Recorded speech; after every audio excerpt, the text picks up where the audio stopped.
Israel's actions in the Rafah offensive after May 6th of 2024 disqualifies it from being a liberal democracy in the same sense as Western liberal democracies. It is basically based off the writings of Hugo Grotius and his writings on the rules of war. So would you agree or disagree with that? I'd probably disagree, but I guess I would have to know more specifically, I guess, what we're talking about. Or what are the actions, I guess, that we feel were, I guess, disqualifying? Yeah, I guess specifically the one thing I did highlight was there was a raid on February 12th and a series of airstrikes which freed 2 Israeli hostages, and it resulted in the deaths of around 70 Palestinians, and Associated Press had reporting that it says around 70% of those people who were killed amongst those 70 Palestinians were civilians. And I think that's just one example in the broader case I'm making, in that Israel does not operate militarily the same way as other Western liberal democracies do. They don't put as much deference on human life. This is not an argument saying that Islamists like Hamas or Iran or Hezbollah do the same. I think my main point is that they fit in the region more than a lot of people would like to think. I think I would partially agree with that. I don't know if I would say I would agree to disagree, but I would have to read more back into what actually happened. This is the one where there was a bunch of video footage released of them doing this raid, right? They're inside the building and they see the people talking and they go through and I would have to see how they came to that conclusion of 70% of the people killed were civilians. I'd be very curious about that. One of the annoying things about this raid was that one of the things that people kept claiming over and over again was that Israel shouldn't bomb anything and they should just do special forces, special forces, special forces. And this was like a special forces raid to try to retrieve some hostages, but they met really, really heavy resistance while they were doing this rescue mission. Yeah, there were definitely people killed. I'm curious what the 70% civilian number, though, where that came out from. Okay, just to be totally honest, and you should take that with a small grain of salt. It was repeated by Associated Press, but it was originally reported by the Gaza Ministry of Health. Sure. So it could possibly be inflated. Sure, which doesn't necessarily make it invalid. I'm just saying I would be curious. I would have to see how they came to that conclusion that 70% of the people were civilians, I guess. I mean, but that's just one specific example in the broader claim that Israel does not operate in the same way most Western liberal democracies operate. If you look at I'm curious what we mean when we say to get rid of a Western liberal democracy. This is a very broad term that encompasses a whole bunch of different aspects of a government. Yes. I don't know if I would say that a thing like this, would Abu Ghraib disqualify the United States from being a Western liberal democracy? I don't think so, but Abu Ghraib was a terrible atrocity with documented video evidence and everything. Yeah, we're good. There's a difference in the amount of scale in which these things occur. Correct me if I'm wrong, but Abu Ghraib was maybe the tens of thousands, upwards tens of thousands, 100,000 Palestinians are in prison almost. I don't think there are 100,000 Palestinians in prison. So Abu Ghraib was a U.S. prison that was in Iraq, I believe, right? Where they were torturing and abusing prisoners in ways that was beyond not just advanced interrogation, but I think they were sexually humiliating people, and people were taking pictures with these prisoners that they were torturing and humiliating. It was not good.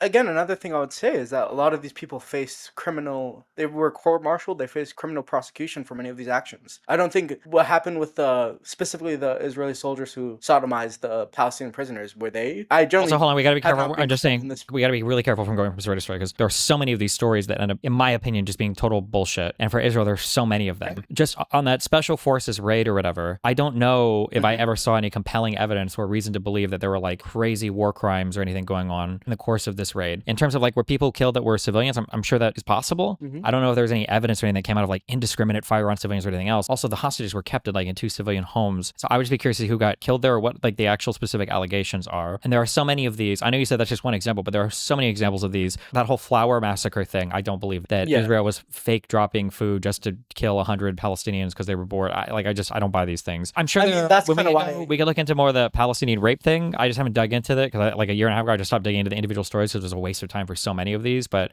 even if I were to grant that some of these stories are true and that these are really bad things, I don't know if I would say this is just completely disqualifying them as a Western style liberal democracy. There would be so many other factors that would go into that, I think. The specific thing I would try to pinpoint in which they don't operate in the same way as an aspect of a liberal democracy. Hugo Grotius was a liberal theorist during the Protestant Reformation and the 30 Years' War, and he talked a lot about the fact that if you are state, you should put heavy deference and heavy limitations on military operations that might result in the harm of civilians, and through that, his writings is basically what we build most of the rules of engagement on international law off of. My main claim is that Israel acts in a way that they do not put enough deference and care in reducing the amount of civilian casualties, that it kind of goes against a lot of Grotius's writings, who's a pivotal liberal theorist. terrorist. Yeah, I mean, like, that's kind of the question, huh? Yeah. Do we feel like there is a better, more responsible way that Israel could conduct itself militarily in the Gaza Strip? I'm not sure if I've ever seen or heard any compelling answers related to that, because every single time this topic is brought up, the vibe that I get is generally just that people feel like the only answer is Israel should just not do anything, overwhelmingly. I don't think I've ever heard a single serious suggestion given for what would be like the moral way for Israel to respond to anything that's ever been done to them, other than they just shouldn't do it ever.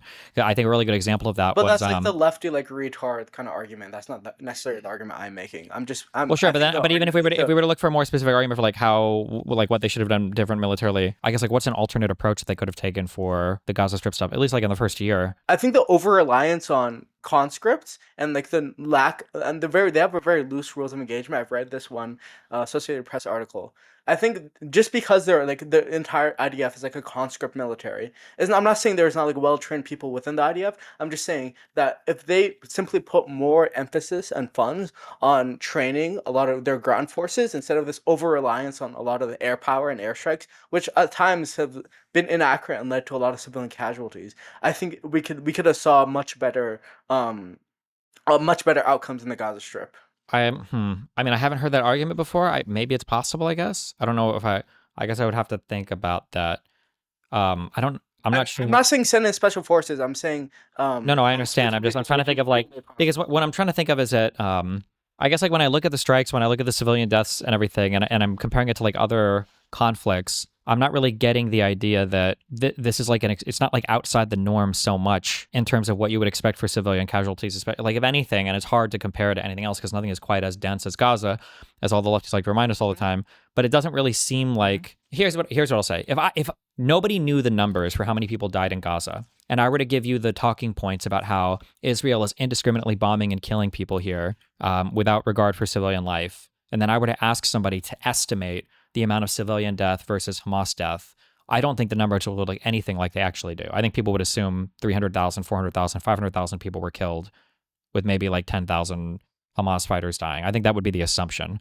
And I don't think the numbers just don't seem to match that at all. I see where you're coming from, but I also want to pivot a little bit to another point you previously made. I remember, you can say if this is accurate retelling of your opinion or not, but I think you did say once that specifically after Rafah, after a lot of the accusations of like war crimes after Rafah, you kept seeing the IDF going into ground operation Gaza without a clear end in sight, and it didn't seem like they were making any considerable gains in dismantling or destroying Hamas. I just want to kind of talk about that a little bit and highlight that.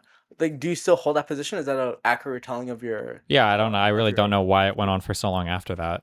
I was never aware of, and I never heard any answers for why that was the case, why the conflict lasted so long after. I feel like the positions on everything are just like so extreme. So like there are so many statements you could make, I think, that are easily defensible, that the military action was excessive, was unnecessary, was maybe more pointed towards a goal of like population harassment or whatever versus like actual military ends. Like I think there are statements here that are pretty defensible. But when the statement is like, because of these statements, they're no longer a liberal democracy, it's like, wow, that just feels like a really extreme, especially given all the other conduct of liberal nations and wars in the past. It just seems like a really, really, really extreme. Like, was the United States not a liberal democracy during Vietnam, when we were also drafting soldiers, which is arguably worse than how the IDF works? So, I mean, Yeah. I would have to think more about that last point you made. Like, for my final question, is there anything that you see in the recent years, the recent months, I would say, with Israel kind of colluding with Trump and Orban? Do you think that would push them outside the realm of a liberal democracy? Would you concede to that? not really, no. But this is like, again, this is like a really far off, like outside of a liberal, like you can be a really horrible liberal democracy, right? But like, as long as you have relatively, like when B'Tselem like exists in Israel, it's hard to say that like that's no longer a liberal democracy. Or when 2 million Arabs live in Israel proper, Yeah. you know, yeah. So I guess like unless something drastic changes, you wouldn't really I move guess, but against it's just like that's just such a far out. There are so many good and strong criticisms that you could make way before you even get to that point. That, yeah, I don't know. There's just like a really extreme position to take, I guess. Yeah. Okay. Well, thank you so much for having me. Thanks, Muton. Thanks, Dan. Thanks, Destin. Bye. Yeah. Be careful. Bye bye. I see a lot of people recently just in random stuff online or in the news talking about that Netanyahu himself is like one of the biggest barriers to progress. And I just want Destiny's temperature on that. I mean, a little bit, but I mean, Netanyahu is there for a reason, and it's because the Israeli population still kind of like is broadly supportive of that coalition, and Netanyahu is good at keeping that coalition of people together. So it's like saying Trump is a big barrier to progress in the United States. Like, it's kind of true, but I mean, America voted for him, unfortunately. The big Yahoo. Could you expand a little bit more on like how he's keeping it like together recently, aside from just, I guess, attacking Iran would be the big thing, but it also seems like some of his population's getting a little exhausted, or maybe I'm, What do you mean exhausted? not seeing the whole thing. Exhausted, like of war, of like conflict, of like feeling, I guess, under fire, or like I don't know. Are they? people I'm not really risk. sure right now. Do they feel exhausted? Or I feel like Israel, especially. I think there was a time when they were, like right before the Hezbollah attacks. But then after they got Hezbollah, after Assad fled, after Nasrallah died, after these Iran attacks, I don't know. I feel like if you're like a pro-war Israeli person, I feel like you're sitting pretty good right now.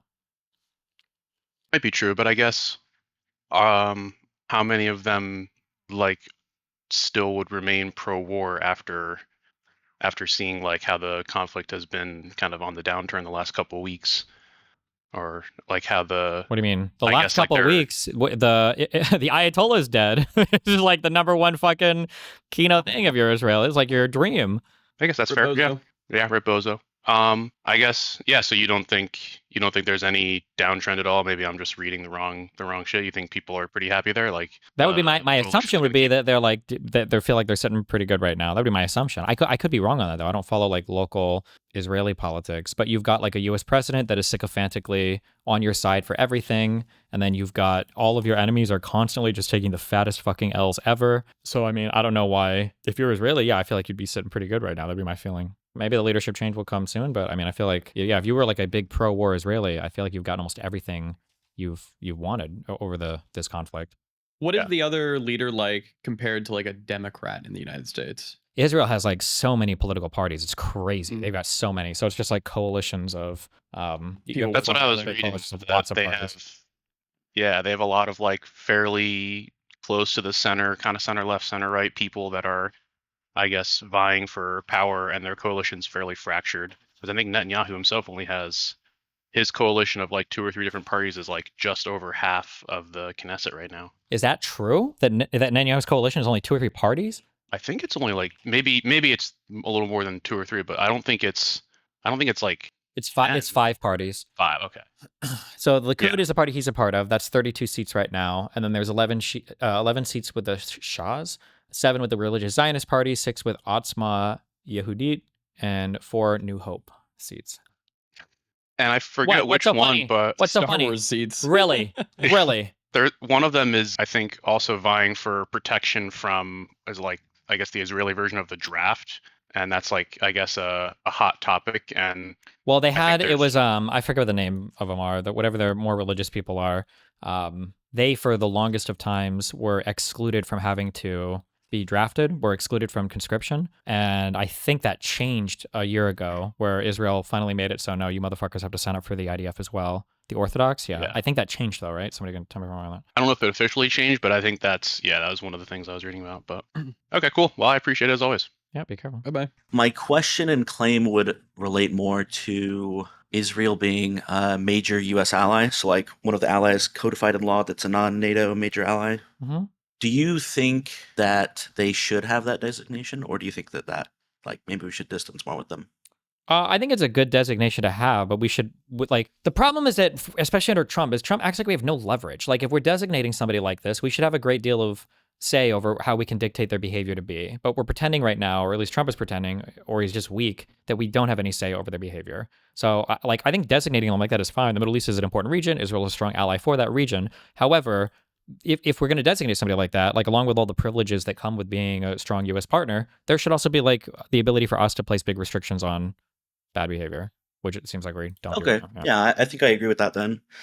Do you, like, my issue though is we never do seem to. We definitely have Like- under past presidents. Like, you can look at this Iran war, for instance, how Netanyahu has been begging the U.S. for so long to engage in this conflict. And most U.S. leaders before Trump have said, no, we're not doing that. Or you can look at, like, again, the JCPOA from Obama. Israelis hated Obama for that. That was like the biggest stab in the back. These motherfuckers hated the fact that the U.S. signed that with Iran.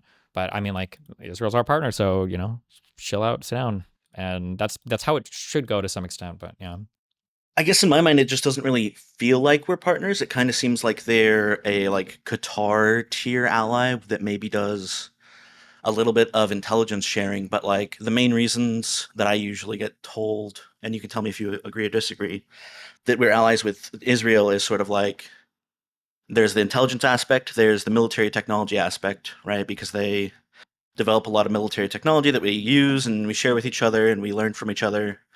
Um, but it feels like we don't actually share that much military technology with them. I don't know about Like, I military know- technology. I mean, the nice thing about being friends with Israel is they're the strongest military in the region. So we have like big ups there if we want to fight with anybody else, or in terms of like region control. They are they're the strongest guys there. So when it comes to dealing with what used to be that axis of like Syria, Iraq, and Iran, and keeping like Saudi Arabia and the Gulf states safe, like Israel, I think is a pretty big bulwark there. But without Israel as our partner, I mean, I think they could basically just dictate where they want that region to go completely without us. Intelligence is nice as well, but But do you really feel like they could just change and sculpt the whole region? I mean, like we don't have any really major bases in Israel. Like usually, what we have in Israel are air defense artillery systems, which we send out whenever Israel's about to get attacked to help defend. I'm not cities talking and about our buildings military. I'm saying and whatnot. Israel's military can do. But do you not feel like even if we like restrained our relations a little bit, that we would still be able to control the region a bit more, like just purely due to our presence? I mean, that's kind of why we have bases in these regions, like in Saudi Arabia and the Gulf states and in Kuwait. I mean, we have bases for power projection and to keep like insanely crazy shit from happening, but we don't really control proxies with our bases, forward operating bases like that as much. I guess, like, what is your question? Like, I don't know. It just feels crazy to me that Israel, which I feel like is not a very good ally of ours, is codified in law to be a major non-NATO ally. if we if were that to, makes sense. I mean, like, if we were to completely sever ties with Israel, would we I'm expect, not advocating for that. or what? I guess, or what is, Be what are we clear. advocating for? I just think it's crazy that like Israel is pretty belligerent to us in a lot of ways that I think most people don't know about. Like, for example, they sold us the Iron Dome system to the U.S. military, to one of my sister units when I was in the military. Um, and after the acquisition, we asked them for the software to run them, and they just said that it wasn't part of the deal.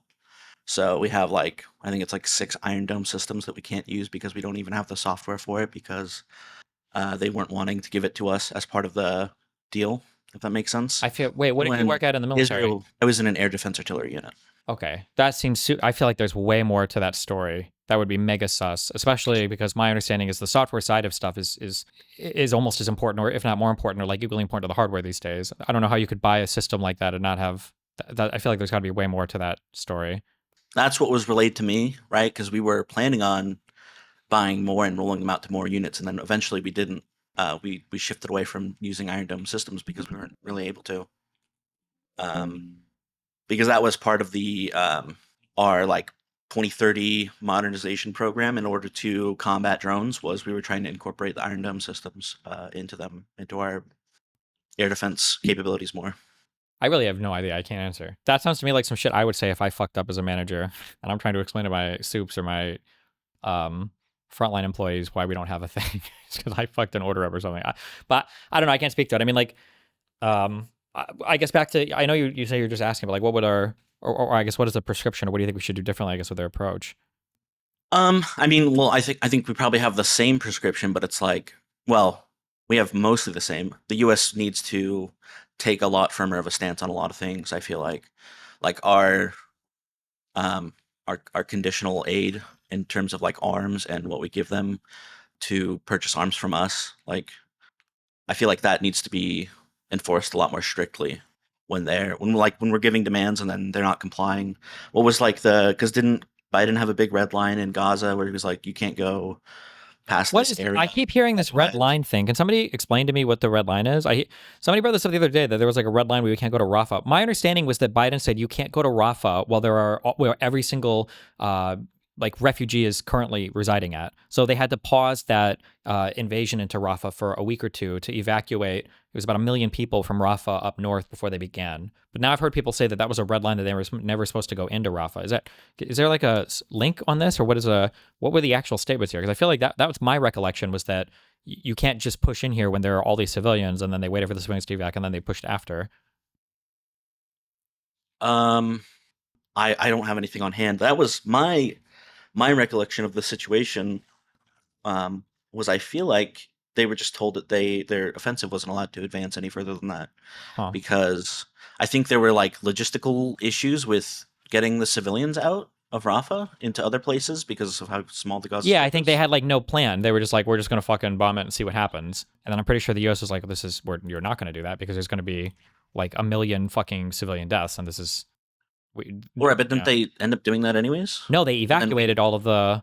Like, I'm pretty sure if I look for evacuation, Rafah, civilians, March 31st, 2025.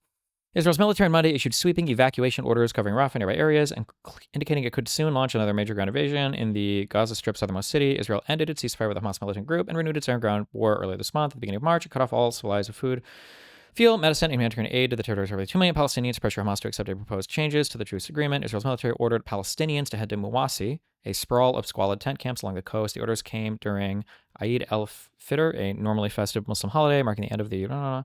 Let's see, last May, they launched a major operation in Rafah on the borders with Egypt. Supposed to withdraw from the quarter under ceasefire. It signed with Hamas, later refused to do so, citing the need to prevent weapon smuggling on Monday. People fled with their belongings. Was this after the...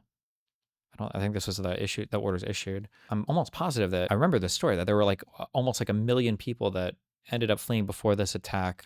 Let's see, Biden's red line. Israel's actions in Rafah so far do not represent a major gun invasion. What is this? Hold on. This morning, with Israeli forces pushing to the heart of Rafah and growing numbers of Palestinian civilians killed, the White House facing questions on President Biden's red line and if Israel crossed it. Especially after that strike over the weekend, killing dozens in a firestorm at a camp in Rafah. We don't want to see a major ground operation. We haven't seen that at this point.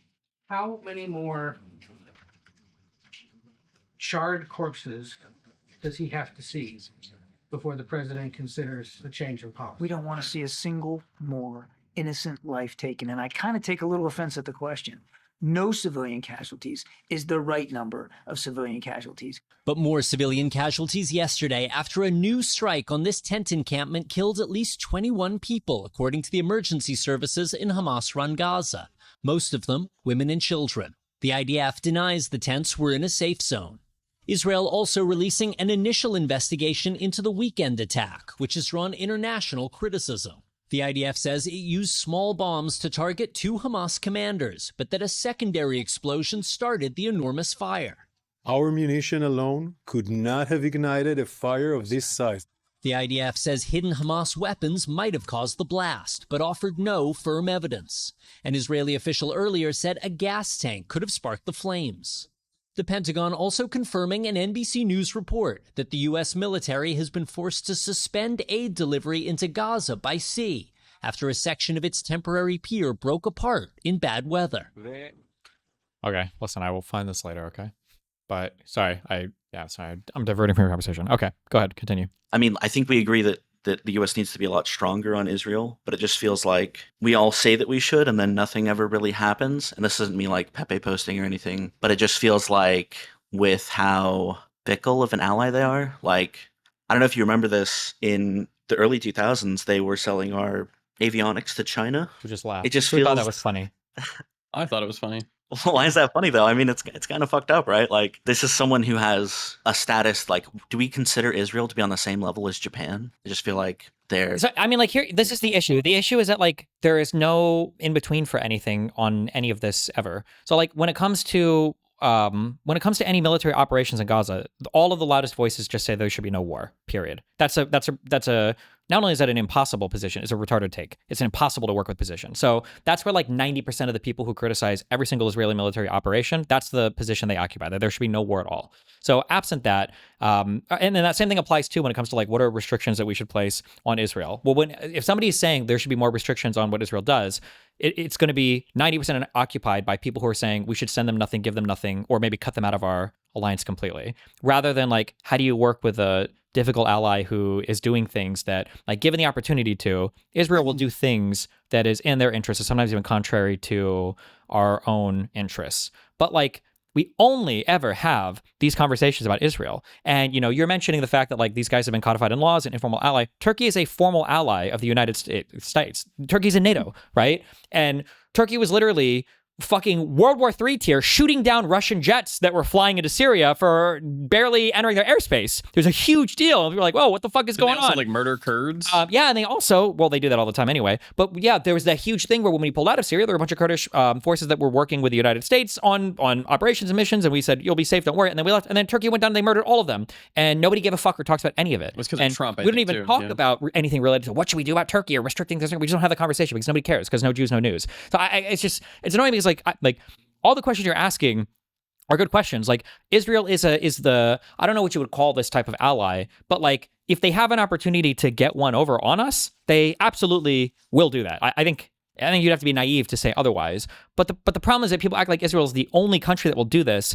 And then the solution is never like, okay, well, how do we bring an ally like this under more kind of control or place more restrictions, have a more reliable operation where we can rely on them to kind of follow our lead on things? Instead, it's just like, this is why we have to cut them out completely. And then it's a complete neglect for anything else that'll happen in the future in that region. And it's just like, it's like, that's not a serious suggestion and it's not workable. That's my issue, I guess, mostly. Would you say like they're like a little bit adversarial? I wouldn't say adversarial, but they're just like, when our interests align, really good things will happen. Yeah. When our interests are not aligned, Israel, without a very strong push, will take their side versus our side. They care less, yeah. Yes. They just do what they want, yeah. Yeah.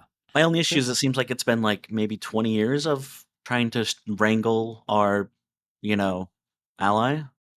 Well, what do you mean by wrangle? I don't think we have like strong wrangle forces even in the United States. There was the JCPOA with Obama, which was a big deal, but Trump came in 2016, and Trump is an Israeli dick suck. Trump gave Israel everything they wanted and more, and wouldn't restrain these motherfuckers on literally fucking anything. And then Biden comes in, and then we have fucking October 7th, and it's like, Jesus fuck. It's just like a really bad set of circumstances. I don't know. I mean, what are some prescriptions or solutions that you have? I do think that we should probably expect a lot more in return in terms of military technology. Like that, I think that's a big thing for me. What do you mean by I do have an article that I can link you for. What do you mean by expect more in return for military technology? At the moment, we are currently expected to go to war with a near-peer ally. So that would be like China or maybe Wait, I didn't understand that term you used. Did you say near-peer ally or what? Near-peer. That's basically like a military force that is almost equal to us in terms of military capability. Okay, yeah, gotcha. So I think a really critical part of that is going to be new air defense systems. So like the Iron Dome, I think that's probably a non-negotiable. That I don't know if the Iron Dome. No. Well, no. One, it's not. But I don't know if the Iron Dome is like that useful to the United States. Like the Iron Dome is for like crude rocket intercepting things. There's like the Sling of David, I think, or whatever, that might be a little bit more relevant. But if we're talking about near-peer ally, I don't know if the Iron Dome is helping you against somebody that's shooting like cruise missiles or really high altitude ballistic missiles. Like this is mainly just for. It's just for like. Well, no. What? Go ahead. So I'm not talking about missile interception, because that would be more like THAAD that we already have. Sure. What I'm talking about is for like. The escalation in drone warfare, because I'm pretty sure this was in the workings when I got out. It's not like classified or anything, but we were trying to use them as anti-drone systems, because that's one of the biggest things that's like, as I'm sure even if you've loosely followed the Ukraine war, drone warfare is a big aspect of. Yeah, I've heard. Yeah, the war itself. I would be, and I could just not be informed on this or just making a bad assumption, but like I would be kind of surprised if it was the case that the Iron Dome could be repurposed for drone warfare. Why do you think that's not the case? Because I thought the main achievements for the Iron Dome is that it has a geographic layout of things that should be protected. You've got your cities and your open spaces that aren't. And then it can see crewed rockets that are being fired. It can calculate the ballistics, and then it can launch an interceptor if the calculation trajectory is like going to be in a city, and then it can intercept and destroy the rocket. But drones, unless there are drones that I'm not aware of, drones can't be calculated like that. Like a drone can just change trajectory, and like an interceptor is not going to work the same way. Are there missiles that do this as well? Possible, but I'm more so thinking of the Shaheeds because I'm pretty sure the Iron Dome is what they utilize to take out the Shaheed Iranian drones. How does a Shaheed work? Can a Shaheed change trajectory or no? It's not like the quadcopter ones. It's like the have you ever seen like the Reaper drones that like kind of orbit, if that makes sense? Like they kind of circle around, but it's more like a kamikaze. It's So it's like an RV plane almost that you just steer. The Shaheeds. I need to learn more about the Shahed drone. My understanding is that the do the Iron Dome missile interceptors, can those missiles, once they've been fired, can they change their trajectory significantly, or are they more or less on a set path once they've been shot? Pretty sure the interceptors are rockets, so I don't think they can. No. People in chat are saying yes. They can? Oh, can they? I'm talking about the interceptors. Soul City's wrong. Yes, they can. They can't. Yes, no, yes, no. It can be steered. I mean, like, can they be significantly changed or just like slightly changed? Because then the next question is going to be, how much do the Shahed change trajectories? Yes, they can change trajectory, appearing as sharp, abrupt turns. Okay. It's a short-range interceptor, so it's not going to matter too much. You can see them change directions in videos. Oh, okay. How much is an Iron Dome missile? I want to say they're like $2 million each or something. The interceptors, Jesus, they're like they're expensive as fuck. Cost? I believe. I don't know. Jesus. Yeah. How much do Tamer intercept? Hello? I'm just shortly cutting in to say that Iron Dome does not work with Shahed. Like, wait, these are 40 to 100,000 per missile. Just as a quick thing. Sorry. Okay. yeah, so basically it's designed to intercept short-range low-tech rockets and not high-speed ballistics, not cruise missiles, and not drones of the Shahed type, definitely. And more importantly, it's only good for a very, very small country. So something like Ukraine in size, it will not be impossible to do, and definitely not possible with the United States. Yeah. Gotcha. Okay. That's what I've been told by military people. Bye-bye. Be careful. Thank you, Anna. I would have to read more, I guess, about the drones and everything. But my understanding is that, I already gave it. My understanding is that the Iron Dome is not something that would be like useful. Definitely not against any advanced, like you said before, like pure military allies. It wouldn't be useful against any advanced attackers. And then I don't know if it would be good against like the small drones or overwhelming drone attacks either. That's my understanding, but I guess I could be wrong. I don't know. But I would also say, I mean, like if we really wanted to do something about defending our country or allies against drone attacks, we probably should have worked with Ukraine more and stuff. But we worked with them a little bit, but I mean, enough. Well, I don't know if we ever gave it to Ukraine, but we have something called a directed energy, or it's a CUAS. It's like a handheld weird little space gun that you can actually shoot at the drones to disable them. But I don't think they work anymore because of the optic fibers that they run now. I think the main concern right now is we're trying to find a way to combat a lot of things that I feel like Israel would have the expertise on. I feel like Ukraine would have more expertise, no? Yeah, but a more pragmatic point, I guess. I feel like we could get the Republicans on board to. I guess I mean, really, like it doesn't. Ukraine. The fact of the matter for this actually doesn't matter. I mean, like if Israel can help us significantly with this, then I'm just going to agree with you. I think they should. Obviously, maybe there are more. You think they will? If we force them, yeah. But we would have to take a strong position on them, of which currently U.S. leadership is not willing to do. Okay, good question. I feel like it's a very one-sided relationship. We get intelligence that we get from other nations in the Middle East. Well, let's assume that we just ditched Israel as an ally. We were like, fuck this, and we just left. What do you think would happen next? Do you think it would be like, walk me through some of the things you think would happen, and then if you think it would be good or bad for... What would happen in terms of like the Middle East? Yeah, sure. And do you think it would be good or bad for U.S. interests? What would happen next? I think that depends on how cynical you want to get. Like I could see them just going full bore on Gaza and the West Bank probably, but I feel like they're kind of doing that now, if that makes sense. Like they're just biding their time and... Do you really think right now, do you really think that Israel's going full... No. I'm saying like with the settlements, it's an incremental thing. Like I think if we abandon them, I think you're right in that Israel would probably have a lot less discretion. But I mean, would you disagree that Israel is trying to gain more control of the Gaza Strip or the West Bank right now? No, they definitely are. So I guess like my point would just be that it's going to accelerate. You're right that they would be negative, but I'm not advocating for like a cutoff of Well, yeah, but then I'm asking. Okay, so asking again, diplomatic relationships, or what are you advocating for? What do you think we should do? we either need to enforce these like hard boundaries that we set. Like it's crazy to me that we bought Iron Domes from them and then didn't get all the software that we asked for when that was conditional of the deal. Okay. So we either need to like have a backbone. Like, would you agree that we kind of do let them get away with stuff sometimes? What do you think based on what I've said so far here?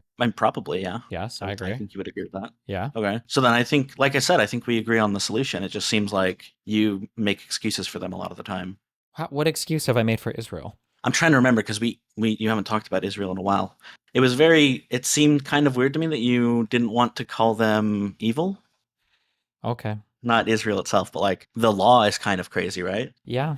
Okay. I don't think I make excuses for Israel. I'm pretty critical of when they do bad things. I think we should hold them more accountable for things. Like I acknowledge that they. I mean, you're not though. Like you don't think the flower massacre happened, or you think I don't think it did. I think it's bullshit. It didn't happen.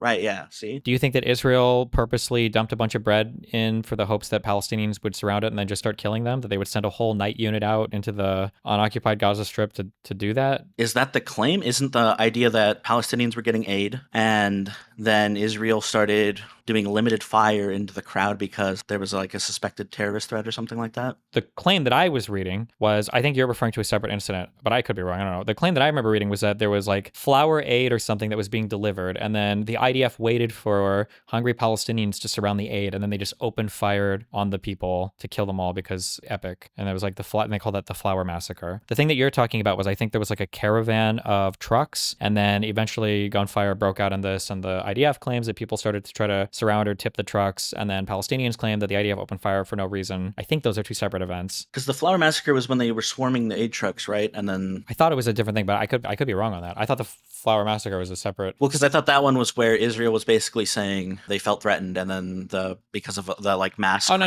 like, I think this might be the same event. Yeah, I'm sorry, this might be the same event because this was food aid trucks as well. Sure. What is your perspective or your vibe of like what happened here? I mean, I guess I would call it a massacre, but like sometimes mistakes happen, I guess. No, I'm asking you. What are you vibing out? What are you thinking? Well, now you sound like you're making excuses for Israel. What do you think happened? What do I think happened? Like, do you think the IDF went in saying that like we're going to bait Palestinians with these trucks and then we're going to murder them all? No, I don't. Okay, well, I think that's why it's called like the flower massacre. Is that I'm just taking some quotes here from the head of this Wikipedia article, but it's like, survivors described the massacre as an ambush, stating the Israeli forces deliberately opened fire as Palestinians approached the aid trucks, resulting in a rush away from the gunfire that added to the death toll. I mean, I would say it's probably a massacre in the same way that a lot of our like battles with Native Americans were massacres, where like you can kind of see why there was a battle that started, but then it ended up just turning into a lot of unnecessary bloodshed, if that makes sense. Okay. I don't think this would be comparable because the Native Americans were their own standing fighting force. Obviously, they were disadvantaged for a lot of reasons, but these were people coming for aid, no? Yes. Okay, wait, what do you think we disagree on? Or hold on, I'm curious. What is the...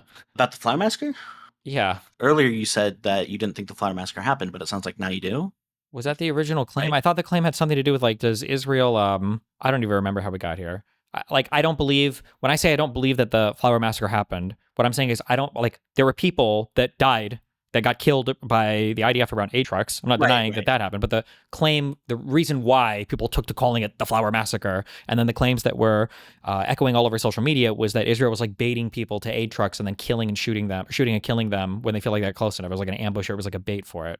You said you make excuses for Israel. Oh yeah, I was just curious what excuses, because I feel like I'm pretty honest when I describe their behavior. I don't think I've described any of the behavior or like necessarily excused any of it. The biggest excuses you're going to find are whether or not I think they had like a just cause for war after October 7th, I guess, is where people are going to have the strongest like factual disagreements. But the easiest one to argue about that we probably disagree on is, do you think that the Israel should still be at war? Like, I feel like they've probably had enough time to accomplish their military objectives. Well, but I've said that for like a year, haven't I? After they did the push into Rafah, my understanding was they'd ground pushed through the entirety of the Gaza Strip. And then past that, I don't know why that war lasted for like another year and a half. I just didn't understand that. It just seemed silly to me. I don't know if I ever got a great explanation for why that continued for so long, other than there were still Hamas people hiding everywhere. But then it's like, I mean, how long are we going to continue that conflict for then, was my feeling for it. Oh yeah, well, I think we agree on that. It's good talking to you. Yeah. Curious about how you view the military actions of Israel like maybe not as a whole, but more like how they conduct their business. One of the main things that people talk about is like the roof knocking thing and just, evacuation orders and just telling people like, yeah, get out of here, we're going to strike here.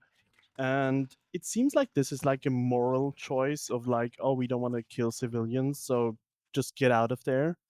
But I always feel like it seems a little bit fear mongering among the civilian population because it doesn't always hit those people that get warned to evacuate. So sometimes it's like a bigger region, or they call phones of people that are actually not in the region and telling them to evacuate.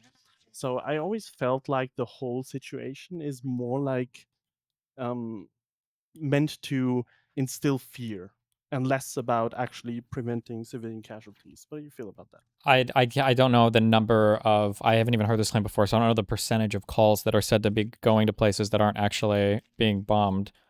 I mean, I would be opposed to them probably doing that. It's not just that. Like, I mean, currently it's mostly in Lebanon happening. Like the whole regions are like, just get out of there. We're going to basically invade more or less. And I think they did some of that in Gaza as well. In the past, it was always like, first we just strike with a small ammunition, so we just get out of there, and then they strike with a big one. They stopped that after a while, but I always felt like the whole argument that this is like a moral choice, it always felt more like, oh, we're going to strike here anyway. We already calculated civilian losses into the strike. You can get out of there if you want, but actually we don't really care. But because I'm not sure if they actually check if people leave. Like, I don't think. Well, I mean, I mean, if the people don't leave, they're still going to bomb it, right? Or if the, yeah, so I mean, whether they check or not, I imagine that would be their plan. But what do you, do you think they just shouldn't give any heads up at all, or would that be the better choice? Or no, I don't think it's about giving heads up or not. I just feel like it's more like an excuse. Because I don't. Well, then do you think they shouldn't do it then? I mean, should they just stop? I don't think most strikes are valid. Like, if they can hit like a general somewhere in Iran with a precise strike in the apartment, the same way that they did in Lebanon a few times over, like they can do that, but they also just destroy whole apartments in Beirut because why not? So I always have like this. I don't understand why in some cases they were like really precise. We can get this car, we can get this guy on a motorcycle, but we also just like, okay, we're gonna strike a whole building that most likely maybe didn't even have weapons, but just Hamas members or Hezbollah members in it. So I'm always curious of how there's so many different styles of attacks happening that are, I don't see the reason overall in this. And it always strikes more like we want to make people afraid of us and not actually having a purpose. I mean, like, I mean, there's a couple things. One, I would say that I don't know if Israel would embark on a campaign like that because I don't know if that's ever worked for them or if that would like discourage people from attacking them. Number one.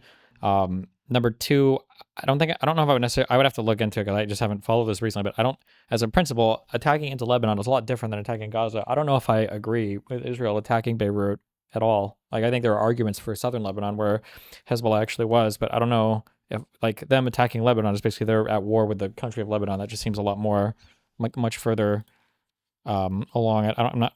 I just haven't heard enough to know why I would support that action. So I think just like principally, I would be opposed to almost all those strikes. But to hear, but even in Gaza, they were like. But this position, this just sounds like a lose-lose position then, where it's like if they weren't warning people, we would accuse them of trying to maximize civilian deaths. But when they do warn people, it's just terrorism. But I mean, like, it's always going to be like attacking a country, being at war, and bombing places is always going to be scary, like to the civilian population, no matter what, right?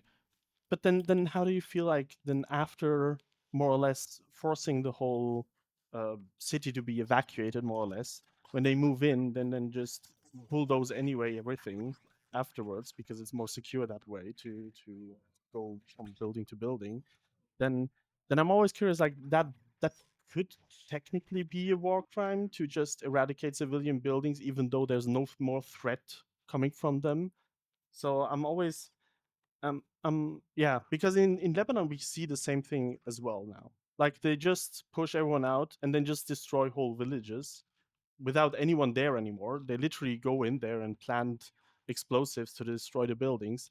And I would consider that like very close to a war crime, because you're not allowed to just destroy civilian buildings just because they could be used later for military purposes.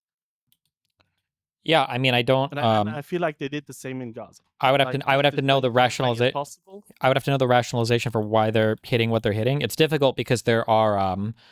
It's difficult because there are reasons why you could do this that could be justified, but there's not really like an oversight board to know if they're being honest about it. So it's hard to say. Yeah, I just can't. Like, that's the main issue I have. There is no outside observer telling us if this is the correct way that they're doing it, or if it's just randomness in a sense, or if it's just purely for destruction. Because right now, I feel like the same that happened in Gaza for like, yeah, we destroy whole cities so they don't come back here. The same thing happens now in Lebanon. It's like we destroy every city that we conquer to make sure that they will come back. And I feel like that has always been their way of fighting. I feel like so that's always the reason why I'm more against this this war is mostly because history has taught us that the way that Israel fights is just push them out as far as possible, destroy so they don't come back. And so I always feel like that is my main reason why I'm against any of their actions mostly. And that's why have been critical of them for a long time, like even before you probably started more about that. So I'm curious how you feel about how they conduct war versus are they justified to conduct war? I mean, generally speaking, I think they try to conduct war in not a fucked way, but I mean, especially if you're Lebanese, I mean, you're not going to be of that opinion because I think Israel is probably some of the worst conduct I think that Israel has ever been committing has probably been in Lebanon, right? I fucked the names up. The Sabrilla and Chantilla, whatever the fuck that massacre or whatever was that was in Lebanon, right? During the first yeah, and that was during the I forget the dates now. The first war in the 80s? Yeah, somewhere then. And then I believe it was during the first war in Lebanon. I don't think it was in 2006. I think it was in the first war in Lebanon where Israel was trying to commit to this idea of basically dropping leaflets in Beirut saying that the only reason we're bombing you is because Hezbollah is there, with the idea being that the Lebanese population would reject Hezbollah, but all it did was it made them fucking hate Israel. So, yeah, I mean, they literally said the Christian cities to push out the Shiites. So. Yeah, so I think Israel's tried this in Lebanon in the past. So I mean, like, I feel like if I was Lebanese, I would probably fucking hate the way that Israel conducts war. Because I feel like some of their worst conduct has been, in Israel, or from Israel's been in Lebanon. Yeah, I don't know what else you want me to say. I mean, most of that behavior seemed pretty stupid. But then it's also it sucks that Hezbollah for the longest time basically ran, everything near the Litani and like south of that country. And it's even, I think, a little bit part of your parliament now, right? Like it's an elected party that has people. I mean, they're technically separate, technically. Sure. They do have, there are members of like, am I making this up? There were members of like the Hezbollah party in your parliament? In mine? Are you Lebanese? No. Oh, I thought you said you were from Beirut. I thought I heard you say that. I'm sorry. My bad. The thing is how the parliament works in Lebanon is also a little bit insane because they kind of have to have all the sects represented in the parliament, so they cannot really vote for anyone else technically than Hezbollah. So yeah. So it's a little bit of a mess anyway. Yeah. So yeah, I don't know. Yeah, it's a clusterfuck. But the thing, but that's why I'm mainly against all these actions, because just looking at the past and the whole history of the region, I always felt like that Israel. I mean, you said it as much that if something happens to Israel, they will fight back and they will fight back hard. So it's always the same when something happens against Israel. Then my personal immediate realization is that a lot of people will now die and not Israelis. Sure. So that's why I'm like a little bit allergic to anything happening in the region, and I'm not even like agreeing with anything of Hamas is doing or Hezbollah, but it's always like, oh yeah, now civilians will be suffering again because no one is going to stop Israel from doing what they're doing. Sure. I guess the question is like, what do we do about the situation is a lot different now, but like say go back 5 years ago, what do we do about Hamas and Hezbollah? I think the same way we kind of acted with ISIS, with all the strikes that happened in Europe. Well, I hold mean, on. they've been The dealing with ISIS was like a full coalition of different countries invading, conquering, throwing them out, and also like a massive civil war that led to the failure of the Syrian state, no? Yeah, but I mean, beside France that was striking ISIS targets in Syria and in the region, none of the European states was like, oh, now we're going to invade the region to make sure that ISIS is destroyed. Like, it's not like there was nothing happening from Europe, but Europe was more like, okay, this shit happens. We probably bomb a few of the targets there, but we're not going to invade. Like, it's not like the US was like, oh, Well, yeah, but they didn't have to invade because what everybody else happened? was invading, no? Like you had the Kurds, you had the FSA, you had so many different factions in the Middle East. Yeah, we were the Iraqi supporting them. army. Yeah, we were supporting the fight. Yeah, of course we did that. So like for But it's the same with this. But it's the same with, I think, with Israel. But Like, aren't we I'm not treating? Wouldn't we saying- be treating them the same if we just supported Israel fighting against? Wouldn't that just be exactly where we are now? I mean, it sounds like really insane to say this out loud, but sometimes it's the same with the Rabin assassination and all the small little terror attacks that happened in Israel. I always feel like at some point you kind of have to accept that this shit will happen, but when you overreact, even more shit will happen in the future. It sounds really shitty to say it out loud, but it's like I always feel like the overreaction to terror attacks will cause more issues in the long run. Sure, but I mean, if you look at but like the United States like tore up the Middle East for 2 decades because of a per capita much smaller terrorist attack than 9/11 in the U.S. You had all of Europe that were clamoring for the destruction of ISIS based on the per capita much smaller terror attacks that were happening throughout Europe. How do you get to a state where you just tell Israel that they just have to sit and take it? Yeah, but I'm okay, but it's not like I'm supporting. I'm like in support of the Afghanistan war and the Iraq war. Like I know, also but I'm feel just saying that like no other country on the planet would endure those types of attacks ever. And so if you look at Israel and you chiefly and universally tell them like you guys are gonna have to do something that nobody else does, I think Israel just says fuck that. Like that's not realistic, right? I get your point, but you can also agree that what they're doing right now is probably not reducing the amount of hatred against Israel. Hatred, no, but like attacks against them, maybe. I mean, I don't know. It's been 50 years, and October 7th was basically the worst thing that happened to them. yeah, October 7th was bad, but like they're fighting Palestinians that are supported only now by Iran, and that whole leadership is dead. Before, I mean, in the beginning, it was every Arab state, and then it morphed into Palestine being chiefly supported by the surrounding Arab states, by Egypt, by Syria, by Jordan, and then it changed to the Palestinians being supported by Hezbollah, the Houthis, kind of Yemen, and now it's just Hamas supported by I don't even know who the fuck is left.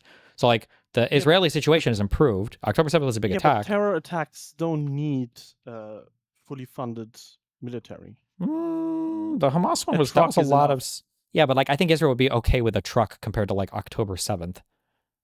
Okay. So you feel like if the terror if the terror attacks are not as horrible, they wouldn't overreact and they were like, okay, we let the Gazans come to work in Israel continuously. Well, no, I think Israel has a policy of like overreacting by policy, like they want to, yeah. Okay. But I'm just saying, that the issue is that people always have all these criticisms for the Israeli side, but the reason why all of these criticisms tend to fall on deaf ears is because an Israeli will ask, okay, well, what do we do about all these terrorist proxies in the region? And I love and respect you, and you sound like a friendly European, but the answer you gave was fucking insane, that you just kind of have to tolerate terrorist attacks, nonstop rockets from murdering. Yeah, but when I say insane, no other country on the planet would be expected to endure that, ever.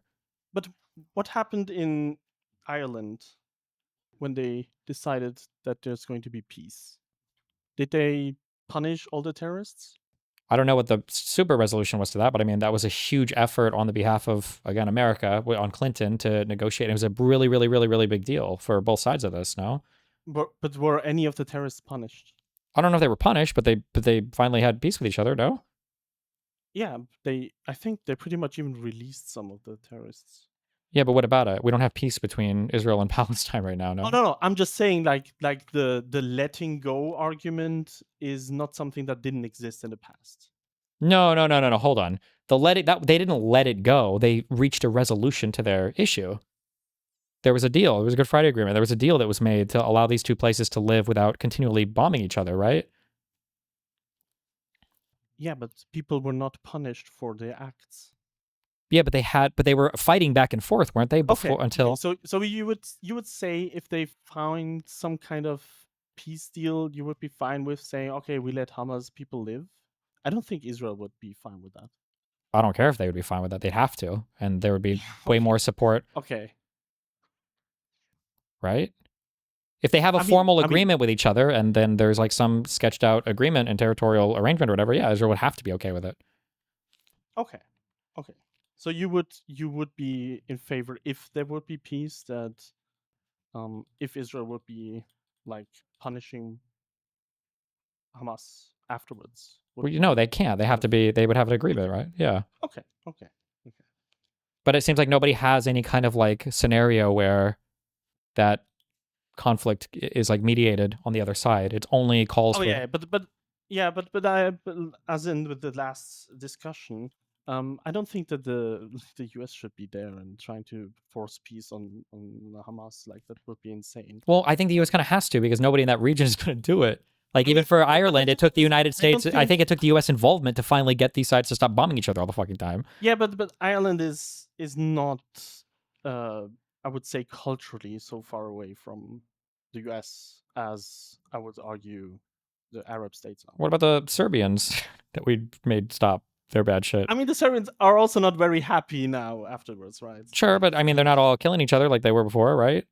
Yeah, but okay, but it's also not the biggest piece that exists. It's also not. It was much bigger than what was there before. I think it's a relatively That is peaceful. true. Yeah, I'm not disagreeing with that. Okay. But I'm feeling like the region needs definitely some kind of intervention from the surrounding nations. Are like, okay, we will try, and most likely with the UN, because otherwise it will not work. That's the thing. But I also feel like Israel doesn't want the UN on their own soil. They don't want the UN there. true. But I mean, that's also because the UN seems to always have like just the most unhinged positions related to Israel. Because that same question I'm asking: what do we do about the neighboring people? Yeah, but there's never anything to be done about But them. even if there is UN forces on the ground in Israel, what would they do? Like, they're not going to kill Israelis, right? So. Well, sure, but it seems like UN forces in the past, when they were UN forces in the Sinai, like Nasser just dispelled them. He said, "Get the fuck out," and then everybody's like, "Oh well, fuck us, I guess," and they're just Why gone. were there no UN forces on the Israeli side during that time frame? Because Israel wasn't the one shutting down the Strait of Tiran or whatever. They weren't the one trying to shut down the waterways. Also, I don't think anybody lived in the Sinai. This was like a fucking empty. This is like a desert. Yeah, I mean, afterwards they were trying to settle there, so they do what they do. Sure. I just feel like for the future. Isn't there? People are saying also, are there UN forces in Lebanon as well? Because if They so, were, yeah, UNIFIL. yeah. UNIFIL, yeah. So it seems like they didn't do much to keep Hezbollah. UNIFIL is like, even there, Israel was not happy with them to be there. Well, but and secondly, the deal was really shitty because UNIFIL can't do anything without the Lebanese government telling them to do anything. And obviously, the Lebanese government can't tell them to do anything because Hezbollah is more powerful than the Lebanese government. So it's kind of shitty situation for UNIFIL there because they can't do anything. They just sit there and eat good food. So that's basically what they do. All right, we're going to final words. All right. Thank you, Nighley. Thanks, Nighley. Final words. I mean, I'm not disagreeing with a lot with Destiny. I just feel like I think the more moral and ethical arguments are sometimes like brushed away because of saying, oh, Israel is probably the best country to support in the region, but I don't think that's in my opinion a good argument to make. And yeah, I just also okay, yeah, all good. Oh. Thanks. Bye. Bye. You want more, or are you flattened enough? Jesus. Maybe if chat one more. Ask chat if they want one more. More? Because we're Ask going to have to chat. do more tomorrow, yeah. Why do we have to do more tomorrow? Oh, man. We've only gotten through 3 people today. There's hundreds waiting. 3 people? 4, maybe? Yeah, that guy was in here for like 2 hours, dude. I feel like we've gone through like 7 or 8 at least, no? I think maybe 6 or 7. Good one. Putin, good one. Yeah, Good one. it wasn't that good. Esmed. Jesus Christ. What the dude. fuck? True. That's what, you know what? That's how I feel. True. Esmed, are you... Sorry about that. Okay. Can you guys hear me? Too Yeah, loud. I think tier 4 mic. Turn it down. Jesus. Do you guys not talk on Discord? Do you not do anything on Discord? Is this just... No, I moved my mic around. Is that better? No, it needs to be turned down. Turn it down a little. Like 20%. Turn it You're down. just smacking the fucking Jesus desk. Christ. Sorry, all right, is that better? Dude. Bro. No? There? Yeah, it's good. Now it's good. All right.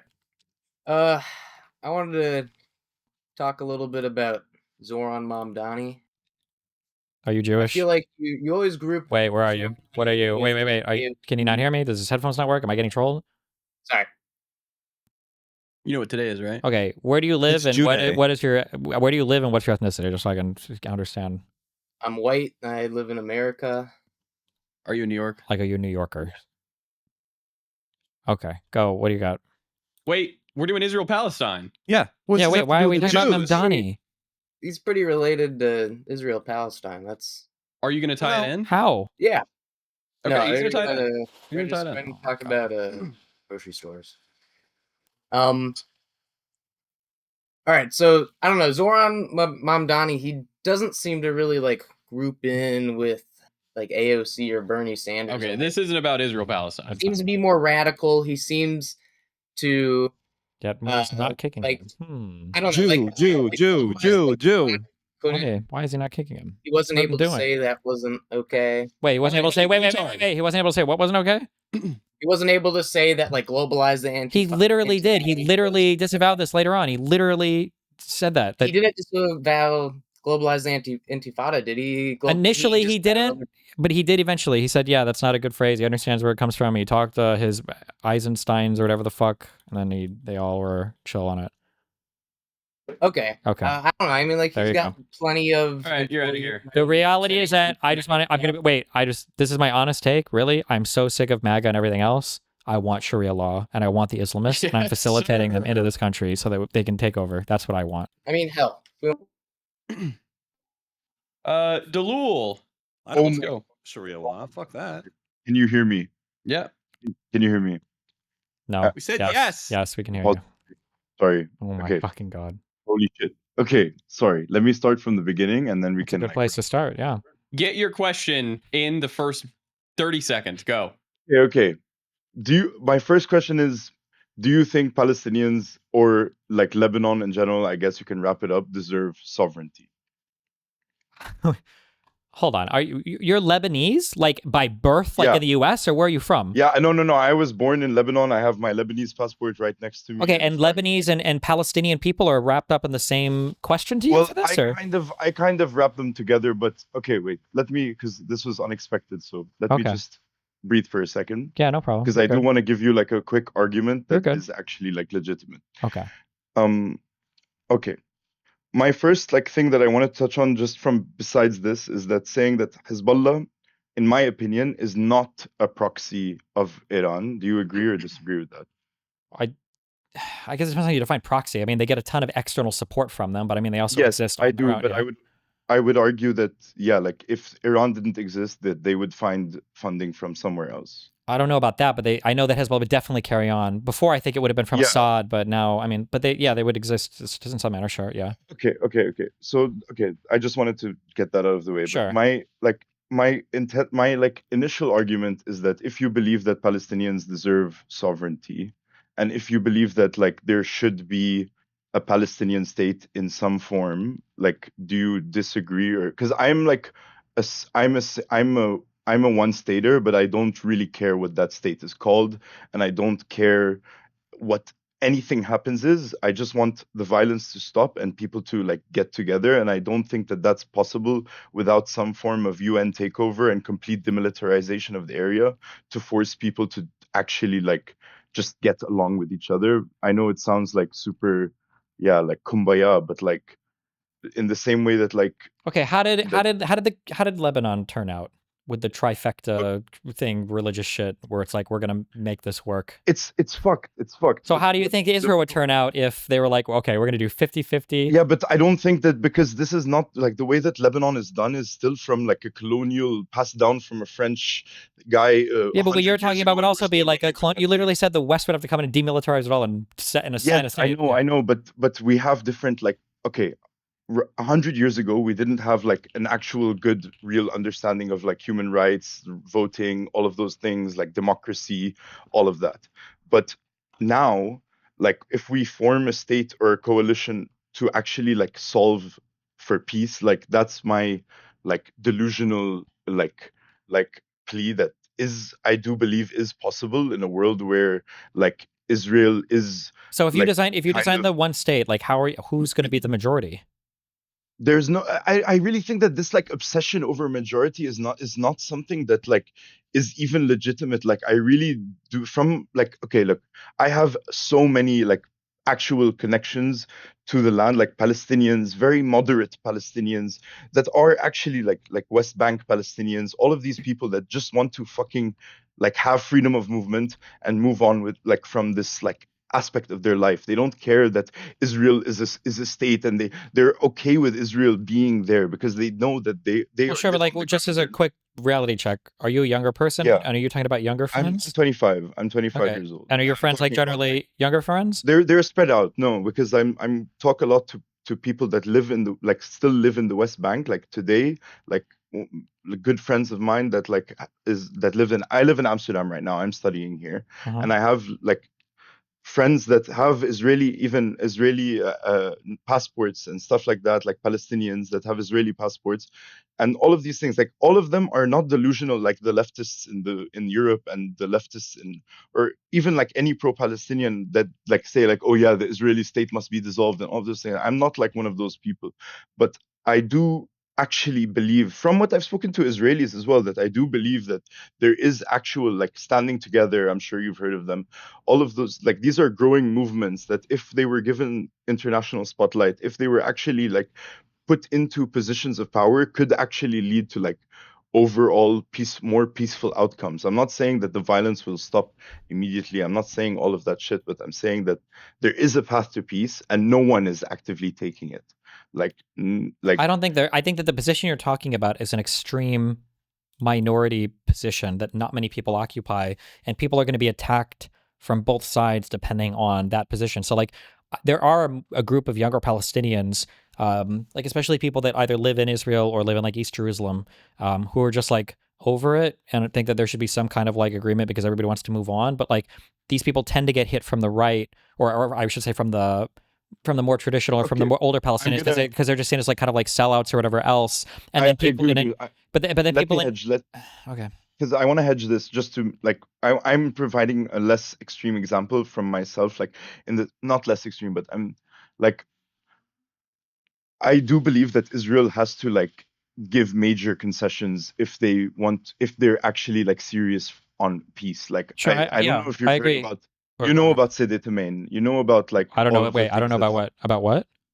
Sede Temain, like the prison raping scandal that happened in Israel, where the CCTV cameras, like the full evidence of it was posted, and then the riots occurred to free the people that were accused of raping the Palestinians. Yeah, I remember. Yeah, I haven't. And then the Israeli Knesset had a whole-on debate, public debate, about whether it was morally permissible or legally permissible to rape Palestinians with sticks. And Ben Gavir is there on videos in the middle of the Knesset saying, yes, like, why should we not rape them with sticks? Give me a good reason not to rape a Palestinian with a stick. And like, there's just, like, in my opinion, there is that equivalent of that conversation happening on the Palestinian side, but it's not equivalent when that conversation is happening on the Palestinian side among a group of couple thousand guys holding guns with AK-47s and flip-flops, while the other guys are literally having this discussion in a Knesset of like, you know what I'm talking about? Like in a huge ass like thing, I see that there is like some major injustice occurring, and the Israelis are the current propagators of that, in my opinion. Like because they hold the most power in this equation. And if they hold the most power, then why don't they have the responsibility to push for peace harder than the people with no power and that are constantly like pushed to be more extreme? Like I think the Israelis have reasons to be more extreme, but those reasons are not based in reality, in the sense that like realistically no fighting force in the Middle East has the power to take out Israel, like at least for the next 30 years. Like in my opinion, these are the same. These are the same talking points. There's just nothing in reality that's going to work here. Like for you to say that you don't care what the negotiated one-state solution looks like that is like paramount. It's everything. Like who's going to be the owner of that state? Will it be the Jewish people or will it be Arabs? No, but why do you think like who owns the U.S.? Americans. What do you mean? Yeah, and so why can't like Israel Palestinians control the U.S.? Like why can't it? Because they don't view themselves that way. What do you mean? But they can if the UN actually made like a specific like, because look. What if the UN came in and said, "Here's the rule: one state and no hating each other, no more being"? Imagine this hypothetical with me, and I'll shut the fuck up after this. Okay. Imagine 1 year from now or 2 years from now, there is a large form of like the Hague or something like this, some tribunal that happens in the aftermath of all this. And there are all these people that have been propagating violence that actually get held to some form of accountability. I'm not saying that they actually get put in prison, but maybe they just get kicked out of power and barred from being able to hold power in any way. And you actually have a Israeli-Palestinian coalition designed to create like is that like am I really like stretching reality there, or do you think that like yeah? Yes, I think you're really stretching reality. Yes. Okay. Yeah. I don't know what you would have to get the world to agree on this, because this would be like a UN or fucking UN Security Council. Yeah, and I think that there is like a chance where you have like China, Russia, and like America, like at least not vetoing like any decision about this. If there is like, if Netanyahu and all of the Hamas people and all of the people that are like propagating war in Israel and Palestine and Lebanon and like all get put into some like tribunal, and this like this like way of life that has existed in the last 100 years can actually like cease, and people can just look at each other without like constant bombings, then I feel like there is a path to peace. Like the racism in America like ended after like there was real kind of desegregation between blacks and whites, and that's kind of like I'm not saying that America is like this perfect non-racist place, but like this ended. We have different, but it's a totally different. I know it's. Yeah. First of all, hold on. When you say you're Lebanese, okay, how were you 1 or 2 when you moved to Europe? I was born in Lebanon, bro. Yeah, but how old were you when you went to your international schools and completely and totally left the region? That you're giving me this like this is like the most European Western take ever. That like all these people can just live together if the UN comes in and says, guys, no more bullying each other. Like you guys are all gonna love each other. And the difference between Arabs and Israel and Jews are just like the difference between black people and white people in the United States. Like I'm saying that the only reason that the when did you leave Lebanon? I left Lebanon in 2006. So I was 6 years old, but I have been to Lebanon like 3-4 months of the year each year, most times, and I'm not like some like. I just don't. There's no way. I just don't understand how the people of, like listen. I agree with everything you're saying. If we could make Arabs and Jews get along, then everything would be solved here, right? There'd be literally no problem. But you're like talking about solving like. I don't think like bro, pre-Israel yes, there was like Arab and Jewish like problems, but there was no fucking Holocaust that happened in the Middle East for Jews. Like there was no like this insane tension that occurred before Israel was formed as a because country. They were a massively subjugated people that were a massive minority, super minority people that were treated as like basically other citizens. My great you won't believe me when I say this because this sounds retarded as fuck, and maybe this is why I'm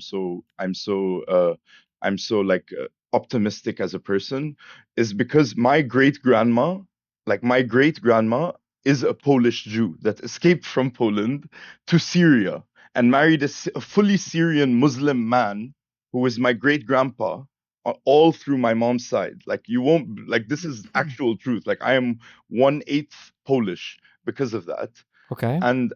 And like she lived in Syria as a Jew and married a Muslim dude, and like nothing happened. Like they faced no discrimination in Syria for doing this. Like he still was not disowned by his family. Well, it sounds like the guy had to. Well, she married a Jewish, or she married a Muslim man. I guess she probably religiously converted, right? No, she didn't. She celebrated Shabbat and all the Jewish religion and all that everything. I don't know how religious. Muslim. Honestly, I honestly don't know how religious she was, but she did not convert to a Muslim. I know that for sure. Did she wear like the fucking hairpiece? No like hijab. It is? No hijab. No, because bro, like hijab is like in at least from my like. I'm not gonna tell you that there's many Lebanese people, many Arab people that force hijabs on people. Okay, 100%. listen. I can't speak to your grandma. That's fine. But like.